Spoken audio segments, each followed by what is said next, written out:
ParaLeagle Podcast. You are listening to episode 1 of the True Crime Podcast, New Orleans Saint. I'm your host, Christian Benoit, and this is a good story. It's actually about a person that's convicted of having 168 kilos of methamphetamines, talking about how he shot the sheriff, but didn't shoot the deputy. The trumped up charges, the trumped up charges and lies that the draconian federal justice system employs, and his plan on getting with us to televise his appeal process. A black man from New Orleans, but arrested in Texas, that was grouped with the infamous Mexican mafia. Begin speaking now. This is No Saint. What's happening, man? What's good? Chilling up here in the jail, trying to come home, get out, man. Yeah, I definitely understand that. I understand that. Man. Introduce yourself, No Saint. All right, this is No Saint from New Orleans, 53 years old, just trying to get out of this prison. Was charged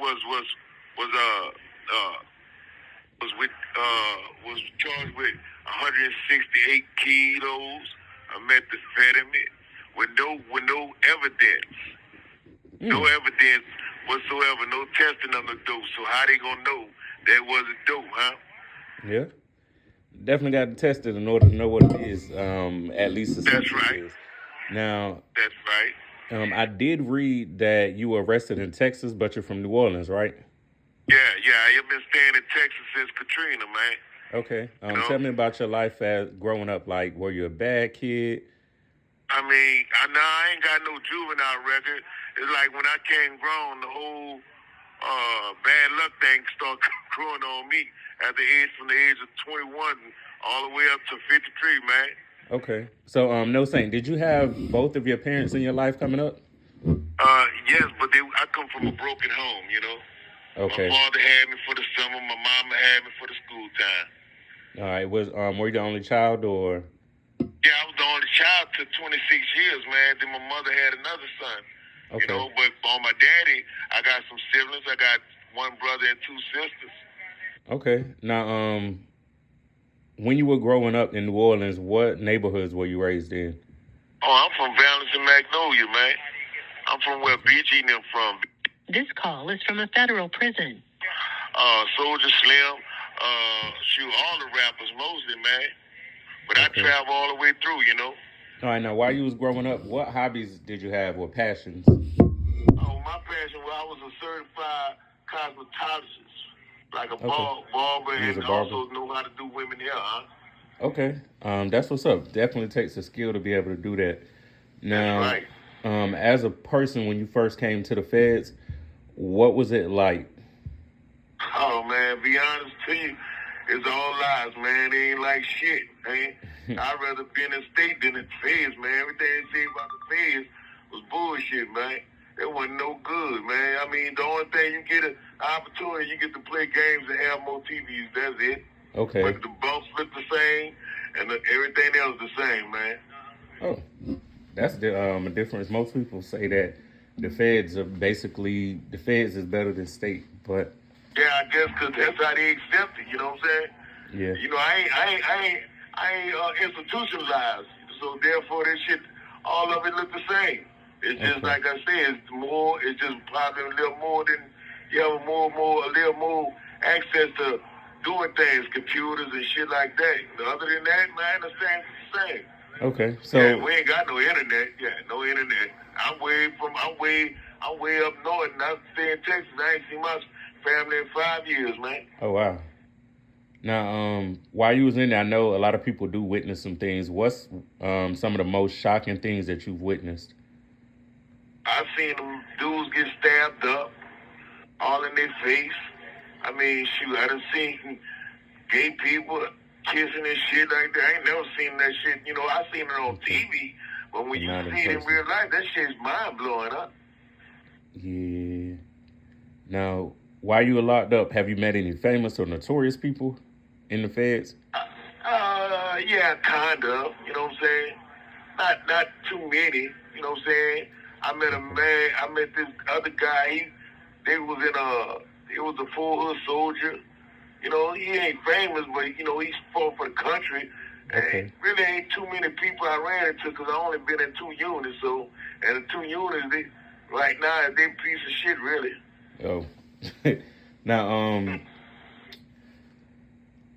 about your case, did you sign a plea or go to trial when you Well, this how this shit work, man. Okay.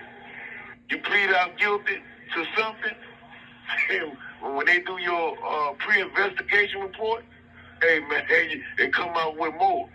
I pled guilty to 5 grams. I mean, yeah, 500 grams. They give me, which is 500 grams ain't nothing but a half a kilo. This call is from a federal prison. 5 kilos. And yeah, then they just fucked over me, man. Then when you go to the judge and you fight the things that you don't free to, he give you more. He got mad. Oh, wow. They ain't do that shit. Yeah. Now, when you initially, I guess, got stopped, was prison what you thought? Well, when I got stopped, I was with my little female from Mexico. You know, I done been there too, you know what I'm saying? I went over across the border, man. And shit, next thing you know, they stopped us for a traffic stop, and it wasn't. I had my iCloud on so I could see who if the police scanners on. I had the scanner on, so they telling me they pulled me over because I was doing over the speed limit, which was a lie.